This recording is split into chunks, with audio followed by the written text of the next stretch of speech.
پہلی بات تو یہ جان لیجئے کہ میدان حشر، اس کی حقیقتیں، اس کے واقعات کو صحیح سمجھنا ہمارے لیے ممکن نہیں ہے۔ یہ عالم غیب کی باتیں ہیں۔ موت کے بعد سے لے کر جو شروع ہو جاتا ہے عالم برزخ، پھر بعث بعد الموت، قیامت، حساب کتاب، جنت دوزخ، اس کی جو بھی ہمیں معلومات قرآن میں دی گئی ہیں بس اس پر اکتفا کرنا چاہیے، اس کی زیادہ باریکیوں میں نہیں جانا چاہیے، اس لیے کہ اس کی اصل حقیقت ہم نہیں جان سکتے۔ وہ تو وہیں جائیں گے تو کھلیں گی باتیں کہ ہاں یہ بات تھی جو فرمائی گئی تھی، یہ بات تھی جو کہی گئی تھی۔ تو نقشہ کچھ ایسا سامنے آتا ہے کہ ایک تو معاملہ ہوگا کافر اور مسلم کے درمیان تقسیم ہو جائے گی، یہ کفار تھے جائیں جہنم میں سیدھے، یہ مسلمان ہیں۔ اب مسلمانوں میں پھر واقعی جو سچے مسلمان ہیں اور جو جھوٹ موٹ کے مسلمان بنے ہوئے، ان کے دل میں حقیقی ایمان نہیں ہے، منافق ہیں، اب ان میں بھی ایک سکریننگ کی جائے گی، ایک چھلنی لگائی جائے گی تاکہ منافق ایک طرف رہ جائیں اور جو اہل ایمان حقیقی ہے وہ آگے نکل جائے۔ یہ جو چھلنی ہے اس کو پل صراط کہتے ہیں ہم اپنی زبان میں، اور یہ صراط ایک پل ہوگا، بہت تنگ سا پل، اور اس پہ شدید اندھیرا ہوگا،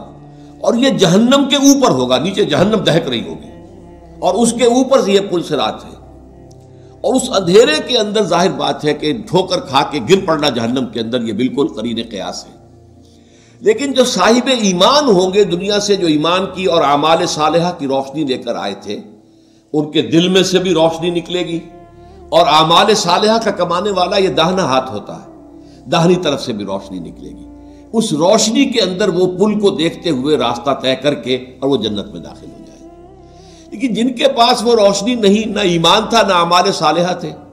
وہ جو ہے وہ ٹھوکریں کھائیں گے، گریں گے اور جہنم میں نکل جائیں گے۔ یہ ہے جسے ہم عام اپنی زبان میں پل، تو اردو کا لفظ عربی میں تو نہیں ہے، پل صراط ہم جس کو کہتے ہیں وہ یہ ہے، اور اس کا نقشہ جو ہے دو جگہ کھینچا گیا ہے۔ اہل ایمان، دل کا ایمان ہے تو دل سامنے سے اس کی روشنی ہوگی،